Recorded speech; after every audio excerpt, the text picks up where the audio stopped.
Welcome to the battle after Damascus. As we get armed and defueled here at the FARP, let's discuss the situation. We've gained Damascus earlier today and pushed out an additional sector, Sector 7. We're going to try and keep the momentum up. We need to press on moving the front forward and deny Blue any chance of regaining lost ground. We're getting started up here, so while we do that, let's take a look further south where an A-10 gets the jump on an unsuspecting adversary.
Further to the east and behind enemy lines, a MiG-29 jumps out of the clouds to start tearing into Blue aircraft not far from their home fields.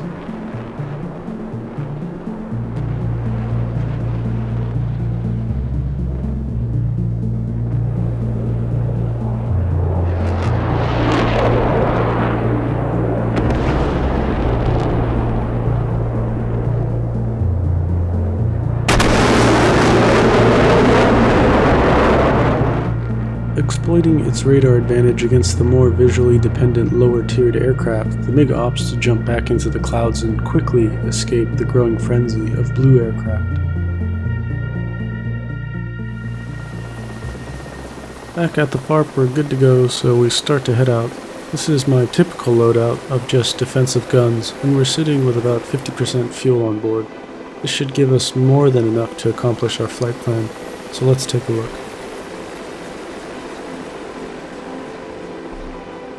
Thankfully, some reconnaissance was already completed, which makes flight planning for us a breeze. I can't say this enough: if you do reconnaissance, then thank you, it helps out the helicopter crews tremendously.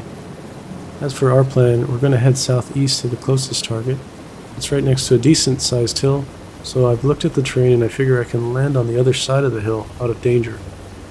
Along it is also a small creek which should help us get into the landing zone and also help us navigate to the correct landing zone. Once we're done destroying that area, we'll proceed eastward, hitting each camp in order until breaking northeast to get to Damascus Airport. We'll rearm, refuel, and drop off any search and rescue cases once we get there. While we start our transit into some cloudy mountains ahead of us, this beast is once again emerging from the clouds.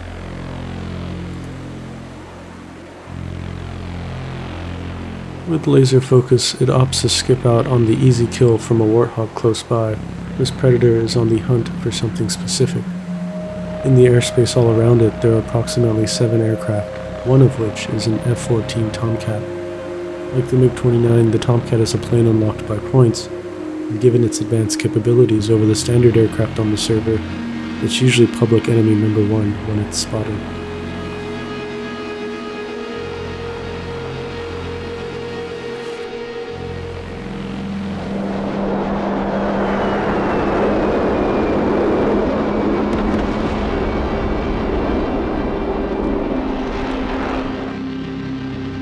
quickly jumping in after the Tomcat is taken down, a C-101 seeks to level the score.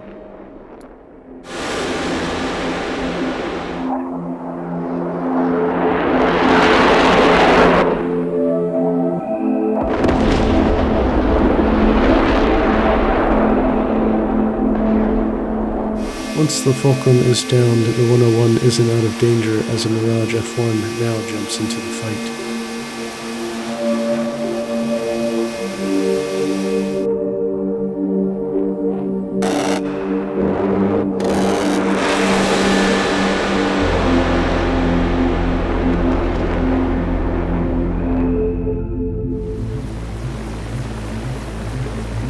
As we proceed on course, the clouds start to get thicker and thicker when attempting to overfly a mountain. Going over the top would have given us a more direct route to the target area, but I can't see the peak from where I'm at, and I really don't want to go into clouds when I'm around the terrain like this. So we skirt underneath the layer and go around the mountain. The hind nearby us will opt to take on the risk, going directly into the soup.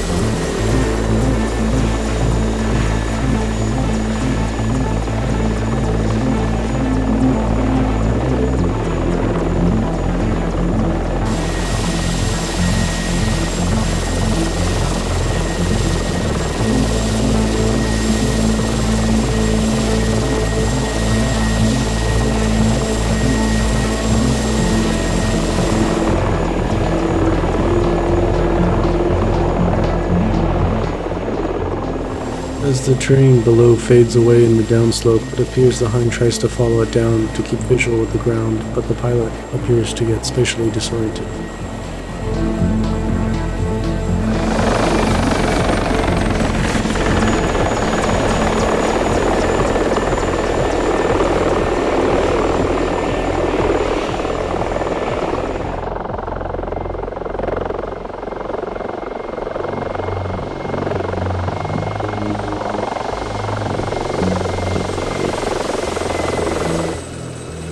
Unaware of the drama that just unfolded behind it, this Gazelle fires off at red ground units near the border. For now, it seems the hind is unaware of its presence.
Southwest of the Hind and Gazelle crash sites, we're all set to make our troop landing. At the moment, there doesn't seem to be a lot of enemy aircraft present, and if there were, there's plenty of terrain to hide in, so this is going to be a pretty relaxed landing. All we have to do is follow a little creek below us and it should take us to our landing zone. Because we've got so much terrain to hide around in, we're going to drop our troops off and then go loiter around on the move. We'll keep our speed up so we could race into the post-assault landing zone for fast pickup.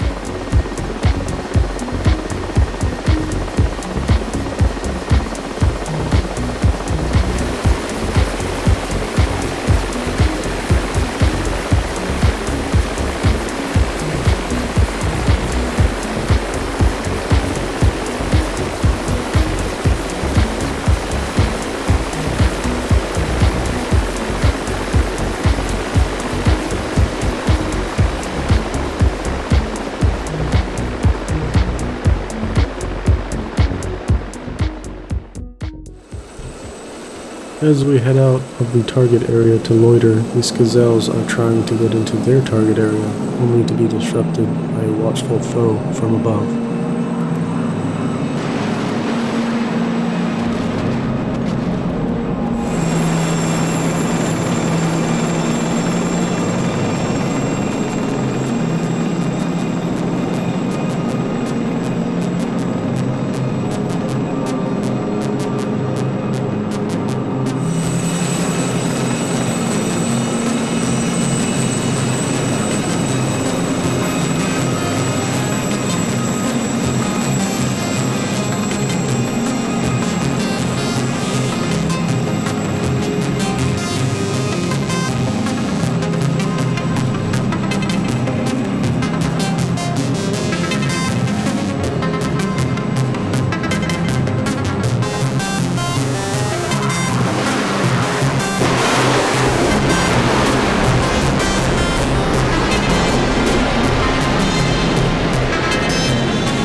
The second Gazelle, frantic to get away, stumbles into a ground formation that starts to shoot at it. The ground fire makes it easy for the Su-25 hunting from above to reacquire its location.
As the Sukhoi racks up 3 quick aerial kills, we avoid the fate of the Gazelles by sticking to twisting dirt roads buried in the hills further west. The terrain protects us from eyes both human and electronic until we get notification our troops have concluded their assault.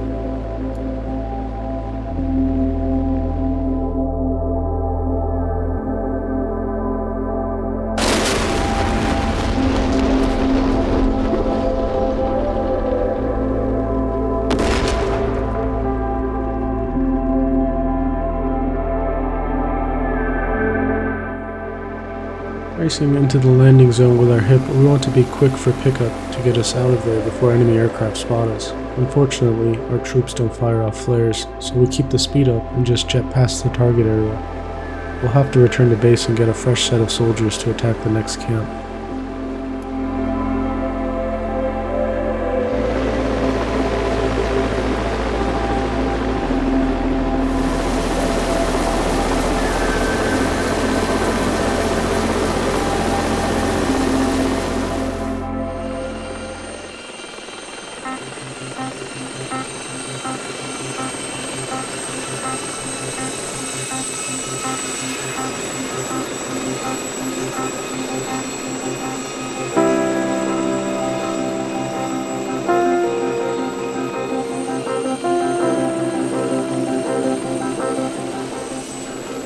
Skating over the rooftops in Damascus, this Gazelle seems to be eyeing the nearby airfield to the west.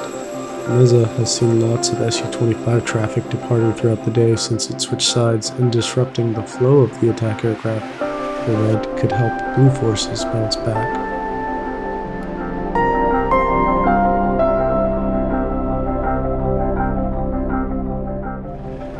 This airfield is also home to a few mobile SAM and AAA units. 4 well-placed missile shops would seriously damage anti-air capabilities on this side of Damascus.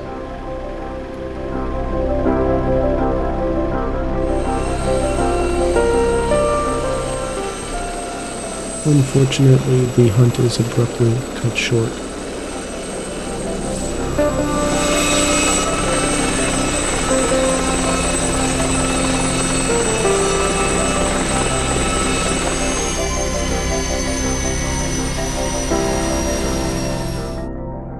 Unrestrained, the Su-25s continue their reign of the front line, this time further on the eastern edge.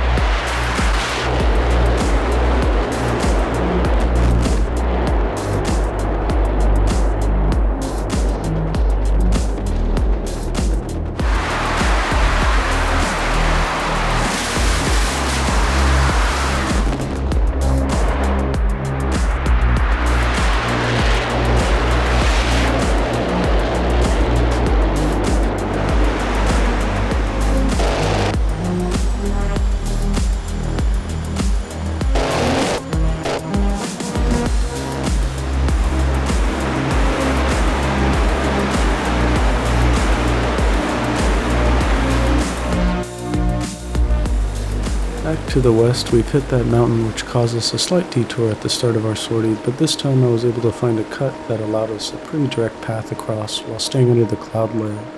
In a few more minutes beyond that, we should be back at the FARP.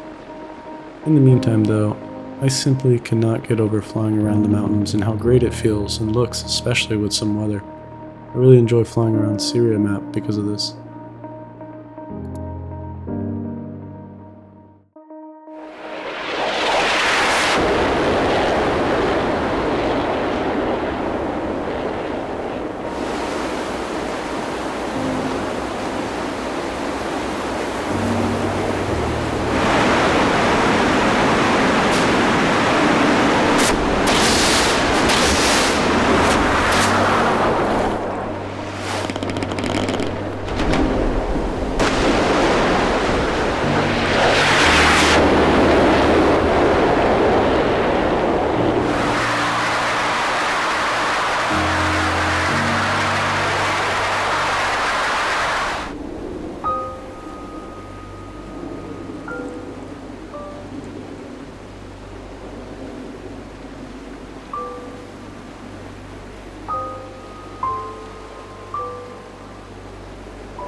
Thank you all for watching. I've been starting to do some premiere releases for the past few videos, and I think I'm going to continue to do that from now on, and it's been really fun chatting with you all. So if you don't want to miss out on that, you can subscribe and then turn on the notification, and you'll see when I'm about to do that. I tend to do it with like a 10-minute lead time or something, just because I'm doing it right after my video's done uploading. So if you don't want to miss out, go ahead and do that. And a question before we leave today: if you could guide the future of Enigma's Cold War gameplay for helicopters, what would you want to see? And let me know in the comments below. I'm trying to assemble some thoughts and maybe give like a write-up or something to Enigma and see if that's something we can see in the future. So let me know below. Thank you. Bye.